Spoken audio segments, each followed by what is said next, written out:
ಪ್ರೀತಿಯುಳ್ಳ ಸ್ನೇಹಿತರೆ, ದೈವಿಕ ಜ್ಞಾನವನ್ನು ತಿಳುವಳಿಕೆಯನ್ನು ಅನುಗ್ರಹಿಸುವ ಸತ್ಯವೇದ ಅಧ್ಯಯನ ಕಾರ್ಯಕ್ರಮಕ್ಕೆ ನಿಮ್ಮೆಲ್ಲರಿಗೂ ಪ್ರೀತಿಯ ಸುಸ್ವಾಗತ.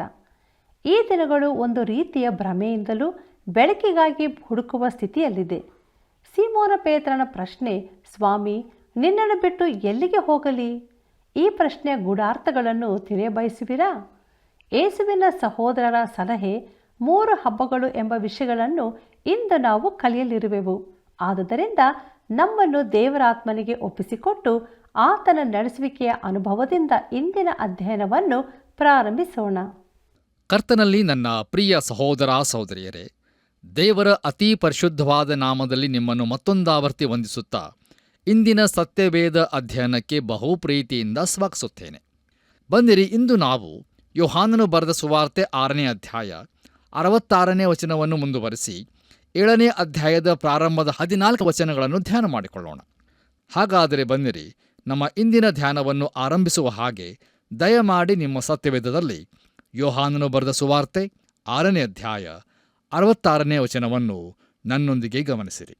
ಅಲ್ಲಿ ನಾವು ಹೀಗೆ ನೋಡುತ್ತೇವೆ: ಅಂದಿನಿಂದ ಆತನ ಶಿಷ್ಯರಲ್ಲಿ ಅನೇಕರು ಹಿಂಜರಿದು ಆತನ ಕೂಡ ಸಂಚಾರ ಮಾಡುವುದನ್ನು ಬಿಟ್ಟರು ಎಂಬುದಾಗಿ. ಕರ್ತನಲ್ಲಿ ಪ್ರಿಯರೇ, ನಾವು ಇಲ್ಲಿ ನೋಡುವ ಹಾಗೆ ಆ ದಿನಗಳಲ್ಲಿ ಜನರ ಗುಂಪಿನಲ್ಲಿ ಯೇಸುವಿನ ವಿರೋಧಿಗಳಾಗಿದ್ದ ಧಾರ್ಮಿಕ ನಾಯಕರುಗಳಿದ್ದರು. ಹಾಗೂ ಯೇಸುವಿನ 12 ಮಂದಿ ಶಿಷ್ಯರಲ್ಲಿ ಇಸ್ಕರಿಯೋತ್ ಯೋಧನು ಕೂಡ ಇದ್ದನು. ಹೀಗಿರುವುದರಿಂದ ನಾವು ಸರಿಯಾಗಿ ನೋಡುವುದಾದರೆ ಆ ಗಳಿಗೆಯಲ್ಲಿ ಯೇಸುವಿನ ವಿಷಯದಲ್ಲಿ 4 ರೀತಿಯ ಅಭಿಪ್ರಾಯಗಳು ಇದ್ದವು.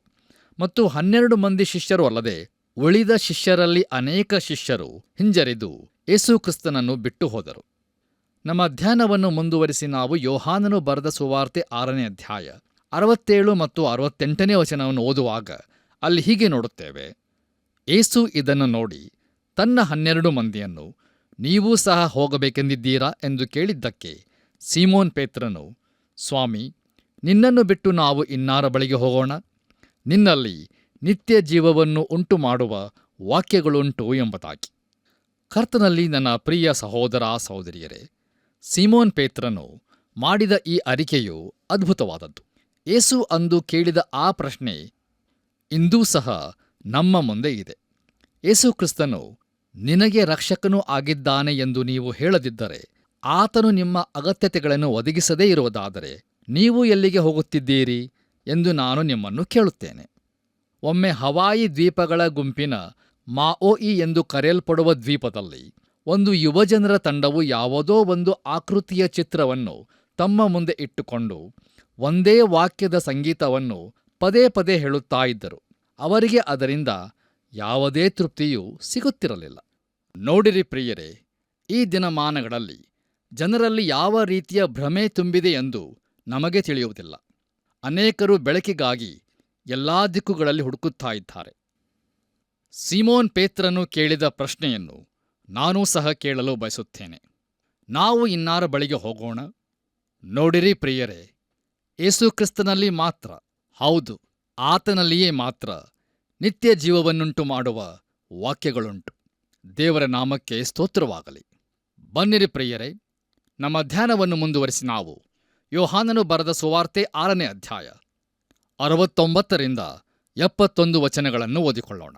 ಅಲ್ಲಿ ನಾವು ಹೀಗೆ ನೋಡುತ್ತೇವೆ: ನೀನು ದೇವರು ಪ್ರತಿಷ್ಠಿಸಿದವನೇ ಎಂದು ನಾವು ನಂಬುತ್ತೇವೆ ಮತ್ತು ತಿಳಿದಿದ್ದೇವೆ ಅಂದನು. ಅದಕ್ಕೆ ಯೇಸು, 12 ಮಂದಿಯಾದ ನಿಮ್ಮನ್ನು ನಾನು ಆರಿಸಿ ತೆಗೆದುಕೊಂಡೆನಲ್ಲವೋ? ನಿಮ್ಮಲ್ಲಿಯೂ ಒಬ್ಬನು ಸೈತಾನನ ಮಗನಾಗಿದ್ದಾನೆ ಅಂದನು. ಈ ಮಾತಿನಿಂದ ಆತನು ಸೀಮೋನನ ಮಗನಾದ ಇಸ್ಕರಿಯೋತ್ ಯೂದನನ್ನು ಸೂಚಿಸಿದನು. ಇವನು ಆ 12 ಮಂದಿಯಲ್ಲಿ ಒಬ್ಬನಾಗಿದ್ದು ಮುಂದೆ ಆತನನ್ನು ಹಿಡುಕೊಡುವವನಾದನು ಎಂಬುದಾಗಿ. ಕರ್ತನಲ್ಲಿ ನನ್ನ ಪ್ರಿಯ ಆತ್ಮೀಯ ಬಂಧುಗಳೇ, ಈ ಇಸ್ಕರಿಯೋತ್ ಯೂದನು ನಿಜವಾಗಿಯೂ ಒಬ್ಬ ಮರೆಯಲ್ಲಿ ಇರುವ ವ್ಯಕ್ತಿಯಾಗಿದ್ದನು. ಯೇಸುಕ್ರಿಸ್ತನು ಅವನನ್ನು ತನ್ನ 12 ಮಂದಿ ಶಿಷ್ಯರಲ್ಲಿ ಸೇರಿಸಿಕೊಂಡನು ಮತ್ತು ಅವನನ್ನು ತಾನು ಆರಿಸಿ ತೆಗೆದುಕೊಂಡಿದ್ದೇನೆಂದು ಕೂಡ ತಿಳಿಸಿದನು. ಆದರೂ ಅವನು ಸೈತಾನನ ವಶಕ್ಕೆ ಒಳಗಾದವನಾಗಿದ್ದನು. ಇದನ್ನೂ ಕೂಡ ಯೇಸುಕ್ರಿಸ್ತನು ತಿಳಿಸಿದನು. ಇವನು ಮುಂದಕ್ಕೆ ಯೇಸುಕ್ರಿಸ್ತನನ್ನು ಹಿಡಿದುಕೊಡುವುದರಲ್ಲಿದ್ದನು. ನೋಡಿರಿ, ನಮ್ಮ ಕರ್ತನಾದ ಯೇಸುಕ್ರಿಸ್ತನು ಈ ಇಸ್ಕರಿಯೋತ್ ಯೂದನಿಗೆ ತನ್ನನ್ನು ತಿದ್ದಿಕೊಳ್ಳಲು ಬಹಳ ಸಮಯವನ್ನು ಕೊಟ್ಟನು ಮತ್ತು ಎಚ್ಚರಿಸುತ್ತಾ ಬಂದನು. ಪ್ರಿಯರೇ, ದಯಮಾಡಿ ಗಮನಿಸಿರಿ. ದುಷ್ಟತನ ಈ ರೀತಿಯಲ್ಲಿ ತೋರಿಬಂದರೆ ತುಂಬಾ ಕಷ್ಟಕರವಾದದ್ದು. ಅದು ಮರೆಯಲ್ಲಿ ಇರುವಂಥ ಸಂಗತಿಯಾಗಿದೆ. ಹೌದು, ಕೆಟ್ಟತನವು ಯಾವಾಗಲೂ ಮರೆಯಲ್ಲಿಯೇ ಇರುತ್ತದೆ. ಆದುದರಿಂದ ಅದು ಸುಂದರವಾಗಿಯೂ ಕಾಣುತ್ತದೆ. ಪ್ರಿಯರೇ, ನನ್ನ ಕೈಯಲ್ಲಿ 2 ಕೋಲು ಇದೆಯೆಂದು ಎಣಿಸಿಕೊಳ್ಳಿರಿ. ಅದರಲ್ಲಿ ಒಂದು ಕೋಲು ಅದು ಅಳತೆ ಕೋಲು ಆಗಿರುವುದರಿಂದ ಅದು ನೇರವಾಗಿ ಇದೆ. ಅವು ನೇರವಾಗಿರುವುದನ್ನು ನೀವು ಮನಸ್ಸಿನಲ್ಲಿ ಎಣಿಸಿಕೊಳ್ಳಬಹುದು.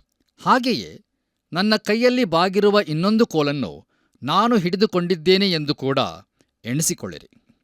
ಒಂದು ವೇಳೆ ನಿಮ್ಮಲ್ಲಿ ಪ್ರತಿಯೊಬ್ಬನು ಆ ಕೋಲು ಯಾವ ರೀತಿಯಲ್ಲಿ ಬಾಗಿ ಅರ್ಧ ವಾರೆಯಾಗಿದೆ ಎಂದು ಎಣಿಸಿಕೊಳ್ಳುವುದಾದರೆ ಪ್ರತಿಯೊಬ್ಬರ ಎಣಿಕೆ ಬೇರೆ ಬೇರೆ ರೀತಿಯಾಗಿದೆ ಎಂದು ನಾನು ಎಣಿಸುತ್ತೇನೆ.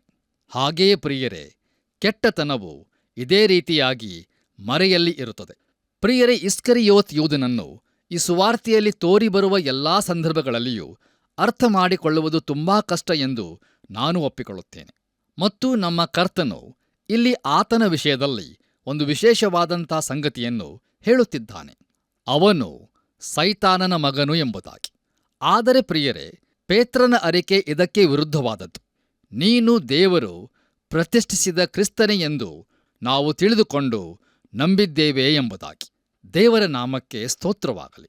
ಇಲ್ಲಿಗೆ ಪ್ರಿಯರೇ, ಯೋಹಾನನು ಬರೆದ ಸುವಾರ್ತೆಯ 6ನೇ ಅಧ್ಯಾಯದ ಧ್ಯಾನವು ಮುಕ್ತಾಯವಾಯಿತು. ಕರ್ತನಲ್ಲಿ ಪ್ರೀತಿಯುಳ್ಳ ದೇವಜನರೇ, ಯೋಹಾನನು ಬರೆದ ಸುವಾರ್ತೆಯ 7ನೇ ಅಧ್ಯಾಯದ ಮುಖ್ಯ ಪ್ರಸ್ತಾಪವು ಏಸು ಪರ್ಣಶಾಲೆಗಳ ಜಾತ್ರೆಗೆ ಹೋಗಿ ದೇವಾಲಯದಲ್ಲಿ ಉಪದೇಶ ಮಾಡಿದ್ದು 5ನೆಯ ಮಾತು. ಹಾಗೂ ಯೇಸು ಕ್ರಿಸ್ತನು ತಾನು ಜೀವಕರವಾದ ನೀರು ಆಗಿದ್ದೇನೆ, ತನ್ನನ್ನು ನಂಬುವವರು ಪವಿತ್ರಾತ್ಮನನ್ನು ಹೊಂದಿಕೊಳ್ಳುತ್ತಾರೆ, ತಾನು ಅದನ್ನು ಕೊಡುತ್ತೇನೆ ಮತ್ತು ಇನ್ನೂ ಅನೇಕ ಸತ್ಯಗಳನ್ನು ತಿಳಿಸಿದ್ದು ಎಂಬುದಾಗಿ. ಬನ್ನಿರಿ ಪ್ರಿಯರೇ, ಈಗ ದಯಮಾಡಿ ನಿಮ್ಮ ಸತ್ಯವೇದದಲ್ಲಿ ಯೋಹಾನನು ಬರೆದ ಸುವಾರ್ತೆ 7ನೇ ಅಧ್ಯಾಯ ಪ್ರಾರಂಭದ ವಚನವನ್ನು ನನ್ನೊಂದಿಗೆ ಗಮನಿಸಿರಿ. ಈ ಸಂಗತಿಗಳ ಮೇಲೆ ಏಸು ಗಲಿಲಾಯದಲ್ಲಿ ಸಂಚಾರ ಮಾಡುತ್ತಿದ್ದನು. ಯಹೂದ್ಯರು ಆತನನ್ನು ಕೊಲ್ಲುವ ಪ್ರಯತ್ನದಲ್ಲಿದ್ದುದರಿಂದ ಆತನಿಗೆ ಯೂದಾಯದಲ್ಲಿ ಸಂಚಾರ ಮಾಡುವ ಮನಸ್ಸಿರಲಿಲ್ಲ ಎಂಬುದಾಗಿ. ಕರ್ತನಲ್ಲಿ ಪ್ರಿಯ ಆತ್ಮೀಯ ಸ್ನೇಹಿತರೆ, ಈ ಸಂಗತಿಗಳು ಆದ ಮೇಲೆ ಎಂಬುದಾಗಿ ಸಮಯಕ್ಕೆ ಸರಿಯಾಗಿ ಕ್ರಮವಾಗಿ ನಡೆದಂಥ ಸಂಗತಿಗಳನ್ನು ಬರೆಯುವ ಯೋಹಾನನು ಈ ಶಬ್ದವನ್ನು ಪದೇ ಪದೇ ಹೇಳುತ್ತಿರುತ್ತಾನೆ. 6ನೇ ಅಧ್ಯಾಯದ ಸಂಗತಿಗಳು ಗಲಿಲಾಯ ಸಮುದ್ರದ ಬಳಿಯಲ್ಲಿನ ಗಲಿಲಾಯ ಎಂಬ ಪ್ರದೇಶದಲ್ಲಿ ನಡೆದದ್ದು. ಆದರೆ ಇದಕ್ಕಿಂತ ಮೊದಲು ಯೇಸು ಕ್ರಿಸ್ತನು ಯೆರೂಸಲೇಮಿನಲ್ಲಿ ಇದ್ದನು ಮತ್ತು ಬೆತ್ಸತಾ ಕೊಳದ ಬಳಿ ಆತನ ವಿಷಯದಲ್ಲಿ ನಡೆದಂಥ ಚರ್ಚೆಗಳನ್ನು ನಾವು ತಿಳಿದಿದ್ದೇವೆ. ನೋಡಿರಿ, 6ನೇ ಅಧ್ಯಾಯದಲ್ಲಿ ನಡೆದ ಘಟನೆಗಳು ಯೇಸು ಕ್ರಿಸ್ತನು ಏಪ್ರಿಲ್ ತಿಂಗಳಲ್ಲಿ ಶಿಲುಬೆಯ ಮೇಲೆ ಸಾಯುವ ದಿನಕ್ಕಿಂತ ಸುಮಾರು 1 ವರ್ಷ ಮೊದಲು ನಡೆದದ್ದು. ಕರ್ತನಲ್ಲಿ ಪ್ರಿಯರೇ, 7ನೇ ಅಧ್ಯಾಯದಲ್ಲಿನ ಘಟನೆಗಳು ಸುಮಾರು 6 ತಿಂಗಳುಗಳ ನಂತರ, ಅಂದರೆ ಅಕ್ಟೋಬರಿನಲ್ಲಿ ಸಂಭವಿಸಿದವು. ಈ ಕಾಲಾವಧಿಯಲ್ಲಿ ಸಂಭವಿಸಿದ ಘಟನೆಗಳಿಗೆ ಲೂಕನು ಬರೆದ ಸುವಾರ್ತೆ 9ನೇ ಅಧ್ಯಾಯ, ಮತ್ತಾಯನು ಬರೆದ ಸುವಾರ್ತೆ 15ರಿಂದ 18 ಅಧ್ಯಾಯಗಳು ಮತ್ತು ಮಾರ್ಕನು ಬರೆದ ಸುವಾರ್ತೆ 7ರಿಂದ 9 ಅಧ್ಯಾಯಗಳು ಸಂಬಂಧಿಸುತ್ತವೆ. ಕರ್ತನಲ್ಲಿ ಪ್ರಿಯ ಸಹೋದರ ಸಹೋದರಿಯರೇ, ತನ್ನ ಸೇವೆಯ ಕೊನೆಯ ವರ್ಷದಲ್ಲಿ ಯೇಸು ಕ್ರಿಸ್ತನು ತನ್ನ ಕೆಲಸಗಳನ್ನು ಗಲಿಲಾಯದಲ್ಲಿ ಮಾತ್ರ ಮಾಡುತ್ತಿದ್ದನು. ಆಮೇಲೆ ಆತನು ಯೂದಾಯದಲ್ಲಿ ಸಂಚಾರ ಮಾಡಲಿಲ್ಲ. ಯಾಕಂದರೆ ಅಲ್ಲಿ ಧಾರ್ಮಿಕ ನಾಯಕರು ಆತನನ್ನು ಕೊಲ್ಲಲು ಒಳಸಂಚು ಮಾಡುತ್ತಿದ್ದರು. ಪ್ರಿಯರೇ, ದಯಮಾಡಿ ಗಮನಿಸಿರಿ. ಯೇಸು ಕ್ರಿಸ್ತನು ತನ್ನ ತಂದೆಯು ತನಗೆ ಕೊಟ್ಟಂಥ ಯೋಜನೆಯ ಪ್ರಕಾರವೇ ನಡೆದುಕೊಳ್ಳುತ್ತಿದ್ದನು. ಆತನ ಸಮಯವು ಇನ್ನೂ ಬಾರದೇ ಇದ್ದದರಿಂದ ಜನರು ಆತನಿಗೆ ಏನೂ ಮಾಡಲು ಆಗುತ್ತಿರಲಿಲ್ಲ. ಈಗ ನಾವು ಆತನ ಜೀವಿತದ ಕೊನೆಯ 6 ತಿಂಗಳ ಅವಧಿಗೆ ಪ್ರವೇಶ ಮಾಡಿದ್ದೇವೆ ಮತ್ತು ಈ ಸಮಯದಲ್ಲಿ ನಡೆದ ಮೊದಲನೇ ಘಟನೆ ಪರ್ಣಶಾಲೆಗಳ ಹಬ್ಬ ಎಂಬುದಾಗಿ ಯೋಹಾನನು ತಿಳಿಸುತ್ತಿದ್ದಾನೆ. ಪ್ರಿಯರೇ, ಮೊದಲನೆಯ ವಚನದಲ್ಲಿ ತಿಳಿಸಿರುವ ಹಾಗೆ ಯೇಸು ಕ್ರಿಸ್ತನಿಗೆ ವಿರೋಧವಾಗಿ ಒಂದು ದೊಡ್ಡ ಬಿರುಗಾಳಿ ಏಳಲು ಪ್ರಾರಂಭವಾಯಿತು ಮತ್ತು 6 ತಿಂಗಳುಗಳ ನಂತರ ಈ ಬಿರುಗಾಳಿಯು ಪ್ರಬಲವಾಯಿತು. ಹಾಗೂ ಯೇಸು ಕ್ರಿಸ್ತನನ್ನು ಶಿಲುಬೆಗೆ ಹಾಕಿದಾಗ ಈ ಬಿರುಗಾಳಿ ಅಂತ್ಯ ಆಗುತ್ತದೆ. ಕರ್ತನಲ್ಲಿ ನನ್ನ ಪ್ರಿಯ ಆತ್ಮೀಯ ಸ್ನೇಹಿತರೆ, ಈ ರೀತಿಯ ಬಿರುಗಾಳಿ ಈಗಲೇ ಏಳುತ್ತಾ ಇರುತ್ತದೆ. ನೋಡಿರಿ, ಈ ಲೋಕದಲ್ಲಿ ಬದುಕಿದ ಎಲ್ಲಾ ವ್ಯಕ್ತಿಗಳಿಗಿಂತ ಹೆಚ್ಚಿನ ಭಿನ್ನಾಭಿಪ್ರಾಯಗಳು ಯೇಸುಕ್ರಿಸ್ತನ ಕುರಿತಾಗಿ ಎದ್ದಿದೆ. ಹೌದು, ಜನರು ಆತನನ್ನು ಅತ್ಯಂತ ಹಾಸ್ಯ ಮಾಡಿದರು ಮತ್ತು ಇಲ್ಲಿಯವರೆಗೆ ಕೇಳದಿದ್ದ ಕೆಟ್ಟ ಸಂಗತಿಗಳನ್ನು ಆತನ ವಿಷಯದಲ್ಲಿ ಹೇಳುತ್ತಾ ಇದ್ದರು. ಹೀಗೆ ಆತನು ಚರ್ಚೆಗೆ ಒಳಗಾದಂಥ ಒಬ್ಬ ವ್ಯಕ್ತಿಯಾಗಿದ್ದನು. ಪ್ರಿಯರೇ, ಈ ರೀತಿಯಲ್ಲಿ ಬಿರುಗಾಳಿ ಅಂತ್ಯ ಆಗುತ್ತದೆ. ನೋಡಿರಿ, ಈ ರೀತಿಯಲ್ಲಿ ಬಿರುಗಾಳಿ ಎದ್ದಿದ್ದರೂ ಕೂಡ ಯೇಸುಕ್ರಿಸ್ತನು ಮೊದಲಿನ ಹಾಗೆ ಈ ಪರಿಸ್ಥಿತಿಗಳಿಂದ ದೂರ ಇರದೆ ಈ ಪರ್ಣಶಾಲೆಗಳ ಜಾತ್ರೆಗೆಂದು ಯೆರೂಸಲೇಮಿಗೆ ಹೋದನು. ಬನ್ನಿರಿ ಪ್ರಿಯರೇ, ನಮ್ಮ ಧ್ಯಾನವನ್ನು ಮುಂದುವರಿಸುತ್ತಾ ನಾವು ಯೋಹಾನನು ಬರೆದ ಸುವಾರ್ತೆ 7ನೇ ಅಧ್ಯಾಯ 2ನೇ ವಚನವನ್ನು ಓದುವಾಗ ಅಲ್ಲಿ ಹೀಗೆ ಬರೆದದೆ: ಪರ್ಣಶಾಲೆಗಳ ಹಬ್ಬವೆಂಬ ಯಹೂದ್ಯರದೊಂದು ಜಾತ್ರೆಯು ಸಮೀಪವಾದಾಗ ಎಂಬುದಾಗಿ. ಕರ್ತನಲ್ಲಿ ನನ್ನ ಪ್ರಿಯ ಸಹೋದರ ಸಹೋದರಿಯರೇ, ಯಹೂದ್ಯರ ಗಂಡಸರೆಲ್ಲರೂ ಯೆರೂಸಲೇಮಿನಲ್ಲಿ ಆಚರಿಸಲೇಬೇಕಾದ 3 ಹಬ್ಬಗಳು ಇದ್ದವು. ಅವುಗಳು ಯಾವುವೆಂದರೆ ಪಸ್ಕ ಹಬ್ಬ, ಪರ್ಣಶಾಲೆಗಳ ಹಬ್ಬ ಹಾಗೂ ಪಂಚಾಶತ್ತಮ ದಿನದ ಹಬ್ಬ ಎಂಬುದಾಗಿ. ಈ ಹಬ್ಬಗಳಲ್ಲಿ ಯಹೂದ್ಯರ ಪ್ರತಿ ಓರ್ವ ಗಂಡಸು ಯೆರೂಸಲೇಮಿಗೆ ಬರಬೇಕಿತ್ತು. ಪರ್ಣಶಾಲೆಗಳ ಹಬ್ಬದ ವಿವರಣೆಯನ್ನು ನಾವು ಯಾಜಕಕಾಂಡ ಪುಸ್ತಕ 23ನೇ ಅಧ್ಯಾಯದಲ್ಲಿ ವಿವರವಾಗಿ ನೋಡುತ್ತೇವೆ. ಇಸ್ರಾಯೇಲರಿಗೆ ಐಗುಪ್ತ ದೇಶದಿಂದ ಬಿಡುಗಡೆ ಆದದ್ದನ್ನು ನೆನಪು ಮಾಡಿಕೊಂಡು ಬಹಳ ಸಂಭ್ರಮದಿಂದ ಆಚರಿಸುವ ಹಬ್ಬವೇ ಪರ್ಣಶಾಲೆಗಳ ಹಬ್ಬವಾಗಿತ್ತು. ಅವರು ತಮ್ಮ ಡೇರೆಗಳನ್ನು ತಕ್ಕೊಂಡು ಯೆರೂಸಲೇಮಿಗೆ ಬಂದಿದ್ದರೂ ಕೂಡ ಅಲ್ಲಿ ಹಾಕಲ್ಪಟ್ಟ ಚಪ್ಪರಗಳಲ್ಲಿ ವಾಸ ಮಾಡುತ್ತಿದ್ದರು. ಈ ಹಬ್ಬಕ್ಕಾಗಿ ತುತ್ತೂರಿಗಳನ್ನು ಊದುತ್ತಿದ್ದರು ಮತ್ತು 70 ಎತ್ತುಗಳನ್ನು ಬಲಿ ಅರ್ಪಣೆ ಮಾಡುತ್ತಿದ್ದರು. ಪ್ರಿಯರೇ, ದೇವಾಲಯದಲ್ಲಿ ನೀರು ಸುರಿಯಲು ಇತ್ತು ಮತ್ತು ಕೊನೆಯ ದಿವಸ 2 ಪಾಲಿನಷ್ಟು ನೀರು ಸುರಿಯಬೇಕಾಗಿತ್ತು. ದೇವರು ಇಸ್ರಾಯೇಲರಿಗೆ ಅರಣ್ಯದಲ್ಲಿ ನೀರು ಒದಗಿಸಿಕೊಟ್ಟದ್ದನ್ನು ಈ ರೀತಿಯಾಗಿ ಅವರು ನೆನಪಿಗೆ ತರುತ್ತಿದ್ದರು. ಇಲ್ಲಿ ಅವರು ಸಿಲೋವಾ ಕೊಳದಿಂದ ದೊಡ್ಡ ದೊಡ್ಡ ಜಾಡಿಗಳಿಂದ ನೀರನ್ನು ತಂದು ಸುರಿಯುತ್ತಿದ್ದರು ಮತ್ತು ಈ ಹಬ್ಬದ ಸಮಯದಲ್ಲಿ ಅವರು ದೇವಾಲಯದ ಒಳಗಿನ ಅಂಗಳವನ್ನು ಪಂಜುಗಳ ಬೆಳಕಿನ ಮೂಲಕ ಬೆಳಗಿಸುತ್ತಿದ್ದರು. ಪ್ರಿಯರೇ, ದಯಮಾಡಿ ಗಮನಿಸಿರಿ, ಇಸ್ರಾಯೇಲರು ಅರಣ್ಯ ಪ್ರಯಾಣದಲ್ಲಿದ್ದಾಗ ರಾತ್ರಿಯ ವೇಳೆಯಲ್ಲಿ ಇಸ್ರಾಯೇಲರನ್ನು ನಡೆಸಿಕೊಂಡು ಬಂದ ಮೇಘಸ್ತಂಭ ಹಾಗೂ ಅಗ್ನಿಸ್ತಂಭಗಳು ನಮ್ಮ ಕರ್ತನಾದ ಯೇಸುಕ್ರಿಸ್ತನನ್ನು ಸೂಚಿಸುತ್ತಿತ್ತು ಎಂದು ನಾವು ತಿಳಿದುಕೊಳ್ಳಬಹುದು.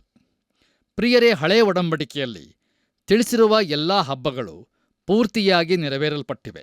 ಆದರೆ ಈ ಪರ್ಣಶಾಲೆಗಳ ಹಬ್ಬ ಮಾತ್ರ ನಮ್ಮ ರಕ್ಷಕನಾದ ಯೇಸುಕ್ರಿಸ್ತನು ಈ ಲೋಕಕ್ಕೆ ತಿರುಗಿ ಬರುವಾಗ ಎಲ್ಲವೂ ನೆರವೇರಲ್ಪಡುತ್ತದೆ. ಆ ದಿನದಲ್ಲಿ ಆಗುವ ದೊಡ್ಡ ಸಂಭ್ರಮಕ್ಕೆ ಅದು ಗುರುತಾಗಿರುತ್ತದೆ. ದೇವರ ನಾಮಕ್ಕೆ ಸ್ತೋತ್ರವಾಗಲಿ. ಈಗ ದಯಮಾಡಿ ನಿಮ್ಮ ಸತ್ಯವೇದದಲ್ಲಿ ಯೋಹಾನನು ಬರೆದ ಸುವಾರ್ತೆ 7ನೇ ಅಧ್ಯಾಯ 3ರಿಂದ 5 ವಚನಗಳನ್ನು ಓದುವಾಗ ಅಲ್ಲಿ ಹೀಗೆ ನೋಡುತ್ತೇವೆ: ಆತನ ತಮ್ಮಂದಿರು ಆತನಿಗೆ, ನೀನು ಮಾಡುವ ಕಾರ್ಯಗಳನ್ನು ನಿನ್ನ ಶಿಷ್ಯರು ಸಹ ನೋಡುವಂತೆ ಇಲ್ಲಿಂದ ಹೊರಟು ಯೂದಾಯಕ್ಕೆ ಹೋಗು. ಪ್ರಸಿದ್ಧಿಗೆ ಬರಬೇಕೆಂದಿರುವ ಯಾವನಾದರೂ ತಾನು ಮಾಡುವುದನ್ನು ಮರೆಯಲ್ಲಿ ಮಾಡುವುದಿಲ್ಲವಲ್ಲ. ನೀನು ಇಂಥ ಕಾರ್ಯಗಳನ್ನು ಮಾಡುವನಾದದ್ದರಿಂದ ಲೋಕಕ್ಕೆ ತಿಳಿಯಪಡಿಸಿಕೋ ಎಂದು ಹೇಳಿದರು. ಯಾಕಂದರೆ ಆತನ ಸಹೋದರರು ಸಹ ಆತನನ್ನು ನಂಬದೇ ಇದ್ದರು ಎಂಬುದಾಗಿ. ಕರ್ತನಲ್ಲಿ ನನ್ನ ಪ್ರಿಯ ಆತ್ಮೀಯ ಸ್ನೇಹಿತರೆ, ದಯಮಾಡಿ ಗಮನಿಸಿರಿ, ಈ ಸಹೋದರರು ಆತನ ಶಿಷ್ಯರಾಗಿರಲಿಲ್ಲ, ಆದರೆ ಆತನ ಒಡಹುಟ್ಟಿದವರಾಗಿದ್ದರು. ಮತ್ತಾಯನು ಬರೆದ ಸುವಾರ್ತೆ 13ನೇ ಅಧ್ಯಾಯ 55ನೇ ವಚನದಲ್ಲಿ ಅವರ ಹೆಸರುಗಳನ್ನು ನಾವು ಗಮನಿಸುತ್ತೇವೆ. ಅವರು ಯಾರೆಂದರೆ ಯಾಕೋಬ, ಯೋಸೇಫ, ಸೀಮೋನ ಮತ್ತು ಯೂದನು ಎಂಬುದಾಗಿ. ಇವರಲ್ಲಿ ಯಾಕೋಬನ ಪತ್ರಿಕೆಯನ್ನು ಬರೆದ ಯಾಕೋಬನು ಮತ್ತು ಯೂದನ ಪತ್ರಿಕೆಯನ್ನು ಬರೆದ ಯೂದನು ಬಹಳ ವರ್ಷಗಳ ನಂತರ ಕರ್ತನನ್ನು ನಂಬಿದರು. ಆದರೆ ಈ ಸಂದರ್ಭದಲ್ಲಿ ಅವರು ಯೇಸುಕ್ರಿಸ್ತನನ್ನು ನಂಬಲಿಲ್ಲ ಮತ್ತು ಆತನು ಮಾಡಲು ಅಗತ್ಯವಿಲ್ಲದ ವಿಚಾರಗಳನ್ನು ಆತನಿಗೆ ಹೇಳುತ್ತಿರುವುದನ್ನು ನಾವು ಈ ವಾಕ್ಯ ಭಾಗದ ಮೂಲಕ ತಿಳಿದುಕೊಳ್ಳುತ್ತೇವೆ. ಮುಂದುವರಿದು ನಾವು ಯೋಹಾನನು ಬರೆದ ಸುವಾರ್ತೆ 7ನೇ ಅಧ್ಯಾಯ 6ನೇ ವಚನವನ್ನು ಓದುವಾಗ ಅಲ್ಲಿ ಹೀಗೆ ನೋಡುತ್ತೇವೆ: ಯೇಸು ಅವರಿಗೆ, ನನ್ನ ಸಮಯವು ಇನ್ನೂ ಬಂದಿಲ್ಲ, ನಿಮ್ಮ ಸಮಯವು ಯಾವಾಗಲೂ ಸಿದ್ಧವಾಗಿದೆ ಎಂಬುದಾಗಿ. ಕರ್ತನಲ್ಲಿ ನನ್ನ ಪ್ರಿಯ ಆತ್ಮೀಯ ಸ್ನೇಹಿತರೆ, ಅವರು ತಮ್ಮ ಅಪನಂಬಿಕೆಯಿಂದಾಗಿ ಕರ್ತನಾದ ಯೇಸು ಕ್ರಿಸ್ತನಿಗೆ ಈ ಸಲಹೆಯನ್ನು ಕೊಡುತ್ತಿದ್ದಾರೆ. ಆದರೆ ಯೇಸು ಕ್ರಿಸ್ತನು ಅವರ ಸಲಹೆಯನ್ನು ಸ್ವೀಕರಿಸಲಿಲ್ಲ. ಯಾಕೆಂದರೆ ಆತನು ತನ್ನ ಸ್ವಂತ ಚಿತ್ತದ ಪ್ರಕಾರ ನಡೆಯದೆ ತನ್ನ ತಂದೆಯ ಯೋಜನೆಯ ಪ್ರಕಾರವೇ ನಡೆಯುತ್ತಿದ್ದನು. ಹೌದು ಪ್ರಿಯರೇ, ಆತನು ತನ್ನ ತಂದೆಯು ಕೊಟ್ಟ ನಿರ್ದಿಷ್ಟ ಸಮಯದ ಪಟ್ಟಿಯ ಪ್ರಕಾರ ನಡೆಯುತ್ತಿದ್ದನು. ತನ್ನ ತಂದೆಯ ಚಿತ್ತವನ್ನು ಆತನು ಈಡೇರಿಸುತ್ತಿದ್ದನು. ಕರ್ತನಲ್ಲಿ ಪ್ರಿಯರೇ, ಯೇಸು ಕ್ರಿಸ್ತನು ಈ ಸಂದರ್ಭದಲ್ಲಿ ಉಪಯೋಗಿಸಿದ ನನ್ನ ಸಮಯವು ಇನ್ನೂ ಬಂದಿಲ್ಲ ಎಂಬ ವಾಕ್ಯವನ್ನು ಗಮನಿಸಿರಿ. ತಾನು ಜಾತ್ರೆಗೆ ಹೋಗುವುದಿಲ್ಲ ಎಂದು ಆತನು ಹೇಳಲಿಲ್ಲ. ಆದರೆ ಜನರ ಮೆಚ್ಚುಗೆಯನ್ನು ಪಡೆಯಲು ಅವರೊಂದಿಗೆ ಬಹಿರಂಗವಾಗಿ ಹೋಗಲು ಆತನು ಇಚ್ಛಿಸಲಿಲ್ಲ. ತನ್ನ ತಂದೆಯು ಗೊತ್ತು ಮಾಡಿದಂಥ ಸಮಯದಲ್ಲಿ ಆತನ ರೀತಿಯಲ್ಲಿಯೇ ಹೋಗಬೇಕೆಂದು ಆತನು ತೀರ್ಮಾನ ಮಾಡಿದನು. ಬಂದಿರಿ ನಮ್ಮ ಧ್ಯಾನವನ್ನು ಮುಂದುವರಿಸಿ ನಾವು ಯೋಹಾನನು ಬರೆದ ಸುವಾರ್ತೆ 7ನೇ ಅಧ್ಯಾಯ 7-9 ವಚನಗಳನ್ನು ಓದುವಾಗ ಅಲ್ಲಿ ನಾವು ಹೀಗೆ ನೋಡುತ್ತೇವೆ. ಲೋಕವು ನಿಮ್ಮನ್ನು ಹಗೆ ಮಾಡಲಾರದು, ಆದರೆ ನಾನು ಅದರ ಕ್ರಿಯೆಗಳು ಕೆಟ್ಟವುಗಳೆಂದು ಸಾಕ್ಷಿ ಹೇಳುವುದರಿಂದ ನನ್ನನ್ನು ಹಗೆ ಮಾಡುತ್ತದೆ. ನೀವೇ ಜಾತ್ರೆಗೆ ಹೋಗಿರಿ, ನನ್ನ ಸಮಯವು ಇನ್ನೂ ಒದಗದೇ ಇರುವುದರಿಂದ ನಾನು ಈ ಜಾತ್ರೆಗೆ ಈಗ ಹೋಗುವುದಿಲ್ಲವೆಂದು ಹೇಳಿದನು. ಇದನ್ನು ಹೇಳಿ ಗಲಿಲಾಯದಲ್ಲಿಯೇ ನಿಂತನು ಎಂಬುದಾಗಿ. ಕರ್ತನಲ್ಲಿ ಪ್ರೀತಿಯ ದೇವಜನರೇ, ಲೋಕವು ಯೇಸುವನ್ನು ಹಗೆ ಮಾಡುತ್ತದೆ. ಯಾಕಂದರೆ ಆತನು ಲೋಕಕ್ಕೆ ಬೆಳಕಾಗಿದ್ದಾನೆ. ನೋಡಿರಿ, ಆತನು ತನ್ನ ಬೆಳಕನ್ನು ಬೆಳಗಿಸಿದಾಗ ಆ ಬೆಳಕು ಕೆಟ್ಟತನವನ್ನು ತೋರಿಸುತ್ತದೆ ಮತ್ತು ಪಾಪಗಳನ್ನೂ ಸಹ ತೋರಿಸುತ್ತದೆ. ಹೌದು, ಆತನು ಪಾಪವನ್ನು ಖಂಡಿಸುತ್ತಾನೆ. ಇದರಿಂದಾಗಿ ಆತನನ್ನು ಈಗಲೂ ಹಗೆ ಮಾಡುತ್ತಾರೆ. ಆತನು ತಾನು ಇರುವಂಥ ರೀತಿಯಲ್ಲಿಯೇ ತನ್ನ ಜೀವಿತದ ಮೂಲಕವೇ ಪಾಪವನ್ನು ಖಂಡಿಸುತ್ತಾನೆ. ಪ್ರಿಯರೇ, ದಯಮಾಡಿ ಗಮನಿಸಿರಿ. ಮನುಷ್ಯನ ಹೃದಯ ಕೆಟ್ಟತನದಿಂದ ತುಂಬಿರುವುದರಿಂದ ಅವರಿಗೆ ಯೇಸುಕ್ರಿಸ್ತನ ವಿಚಾರದಲ್ಲಿ ಹಗೆ ಹುಟ್ಟುತ್ತದೆ. ಆದರೆ ಬಿಡುಗಡೆ ಮಾಡುವ ಪ್ರೀತಿ ಮನುಷ್ಯನ ಹಗೆಯಿಂದ ತುಂಬಿದ ಹೃದಯವನ್ನು ಹೊಡೆಯುತ್ತದೆ. ದಯಮಾಡಿ ಆಲೋಚಿಸಿ ನೋಡಿರಿ. ತಾರ್ಸದ ಸೌಲನ ಜೀವಿತದಲ್ಲಿ ನಾವು ಇದನ್ನು ಸ್ಪಷ್ಟವಾಗಿ ನೋಡಬಹುದು. ಹೌದು, ಅವನು ಜನರನ್ನು ಹೆದರಿಸುತ್ತಲೇ ಇದ್ದನು ಮತ್ತು ಯೇಸುವಿನ ಹಿಂಬಾಲಕರನ್ನು ಸೌಲನು ಹಗೆ ಮಾಡುತ್ತಿದ್ದನು. ಆದರೆ ಸೌಲನು ಯೇಸು ಕ್ರಿಸ್ತನನ್ನು ತನ್ನ ಸ್ವಂತ ರಕ್ಷಕನನ್ನಾಗಿ ಅಂಗೀಕಾರ ಮಾಡಿದಾಗ ಅವನ ಹೃದಯವು ಒಡೆದು ಹೋಯಿತು. ಆಗ ಅವನು ಹೇಳುತ್ತಾನೆ, ಯೇಸು ಕ್ರಿಸ್ತನು ನನ್ನನ್ನು ಪ್ರೀತಿಸಿ ನನಗಾಗಿ ತನ್ನನ್ನು ಒಪ್ಪಿಸಿಕೊಟ್ಟನು ಎಂಬುದಾಗಿ ಗಲಾತ್ಯದವರಿಗೆ ಬರೆದ ಪತ್ರಿಕೆ 2ನೇ ಅಧ್ಯಾಯ 20ನೇ ವಚನದಲ್ಲಿ ನಾವು ನೋಡುತ್ತೇವೆ. ಪ್ರಿಯರೇ, ನಮ್ಮ ಧ್ಯಾನವನ್ನು ಮುಂದುವರಿಸಿ ನಾವು ಯೋಹಾನನು ಬರೆದ ಸುವಾರ್ತೆ 7ನೇ ಅಧ್ಯಾಯ 10ನೇ ವಚನವನ್ನು ಓದುವಾಗ ಅಲ್ಲಿ ಹೀಗೆ ಬರೆದದೆ, ಆದರೆ ಆತನ ಸಹೋದರರು ಜಾತ್ರೆಗೆ ಹೋದ ಮೇಲೆ ಆತನು ಸಹ ಹೋದನು, ಜನರಿಗೆ ಕಾಣುವಂತೆ ಹೋಗದೆ ಮರೆಯಾಗಿ ಹೋದನು ಎಂಬುದಾಗಿ. ಕರ್ತನಲ್ಲಿ ನನ್ನ ಪ್ರಿಯ ಆತ್ಮೀಯ ಬಂಧುಗಳೇ, ಆತನು ತನ್ನ ಶಿಷ್ಯರೊಂದಿಗೆ ಹಿಂಬಾಗಿಲಿನಿಂದ ಹೋಗಿದ್ದಿರಬಹುದು ಮತ್ತು ಕುರಿ ಅಗಸೆ ಬಾಗಿಲಿನ ಮೂಲಕ ಪಟ್ಟಣದ ಒಳಗೆ ಹೋಗಿರಬಹುದು.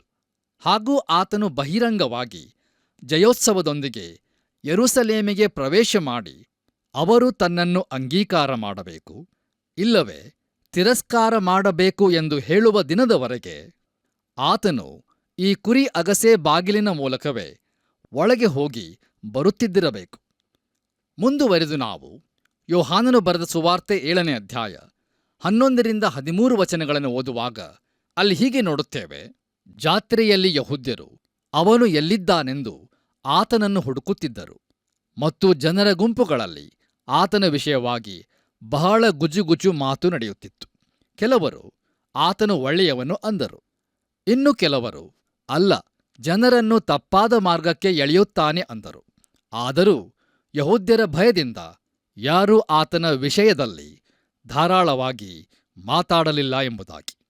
ಕರ್ತನಲ್ಲಿ ಪ್ರಿಯರೇ, ಯೆಹೂದ್ಯರ ಅಂದರೆ ಧಾರ್ಮಿಕ ಮುಖಂಡರು ಧರ್ಮಶಾಸ್ತ್ರದ ಪ್ರಕಾರ ಯೇಸುಕ್ರಿಸ್ತನು ಯೆರೂಸಲೇಮಿಗೆ ಬರಬೇಕಾದದ್ದರಿಂದ ಅವರು ಆತನನ್ನು ಎದುರು ನೋಡುತ್ತಿದ್ದರು ಮತ್ತು ಆತನ ವಿಚಾರದಲ್ಲಿ ಅಲ್ಲಿ ತುಂಬಾ ಚರ್ಚೆಗಳು ನಡೆಯುತ್ತಿದ್ದವು. ಆದರೆ ಎಲ್ಲವೂ ಬಹಳ ಗುಟ್ಟಾಗಿ ನಡೆಯುತ್ತಿತ್ತು. ಯಾಕಂದರೆ ಆತನ ಪರವಾಗಿ ಮಾತಾಡಿದವರಿಗೆ ಶಿಕ್ಷೆ ನೀಡುವ ಅಥವಾ ಅಂಥವರನ್ನು ಸೆರೆಮನೆಗೆ ಹಾಕುವ ಪರಿಸ್ಥಿತಿ ಅಲ್ಲಿತ್ತು.